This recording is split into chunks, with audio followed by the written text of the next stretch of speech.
आवश्यकता होती है, कोई समय ऐसा होता है नाइट्रोजन की आवश्यकता होती है, किसी समय पोटाश की आवश्यकता होती है। तो उसकी पूर्ति के लिए भी बात करेंगे, लेकिन पहले बात करते भी NPK 12-32-16 का इस्तेमाल हम कैसे करें। इसका इस्तेमाल आप जब भी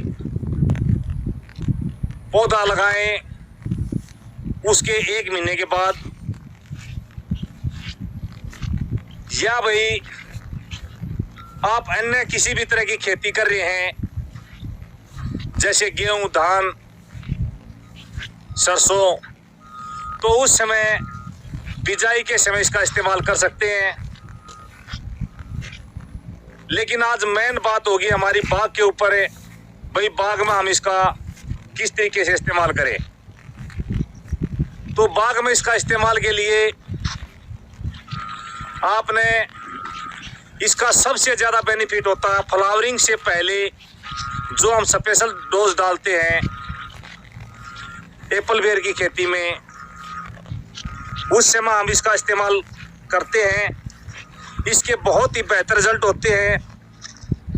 अगर पौधे की बात करूं तो पर प्लांट लगभग, अगर आपका 1 साल का पौधा है तो लगभग 100 ग्राम के आसपास, अगर 2 साल का पौधा है तो 200 ग्राम के आसपास, अगर 3 साल का आपका पौधा है तो 300 ग्राम, और 4 साल का पौधा है तो 400 ग्राम, 5 साल या इससे अबो है तो लगभग 500 ग्राम पर प्लांट के हिसाब से जड़ों के माध्यम से इसको दें और फिर पानी लगा दें।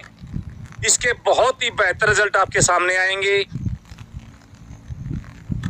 ये आपकी फूलों की संख्या भी बढ़ाएगा, साथ ही साथ आपके फूलों का जो झड़ना होता है, ड्रॉप होना होता है, उसको भी रोकेगा, क्योंकि इससे डंठल जो होता है फूलों का वो मजबूत होता है।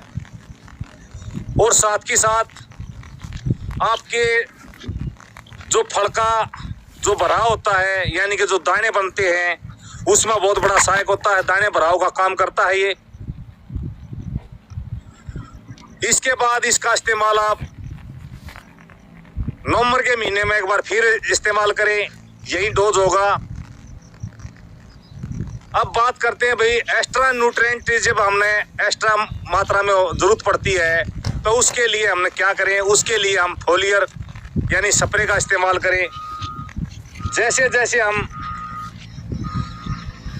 रिक्वायरमेंट के अनुसार पौधे को जैसी आवश्यकता होती है उसके अनुसार, जैसे फ्लावरिंग स्टेज पे 052-34 का इस्तेमाल करें, और जब फल पकने की अवस्था हो तो वहाँ पर 0050 का इस्तेमाल करें।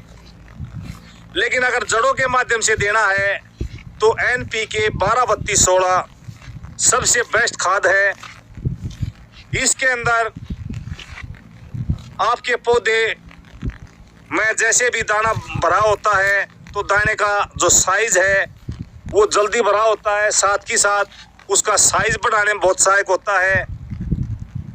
तो आप इसका इस्तेमाल कर सकते हैं, इसका हर फसल में इस्तेमाल कर सकते हैं। लेकिन बाग के में जब भी आप इस्तेमाल करें तो वहाँ फ्लावरिंग से पहले जो डोज डलता है उस समय, और जिस समय दाना बनता हुआ उस समय 2 बार आप इसका इस्तेमाल कर सकते हैं। बाकी आम फसल के अंदर इसका इस्तेमाल होता है बिजाई के समय, सबसे बेस्ट रिजल्ट देता है।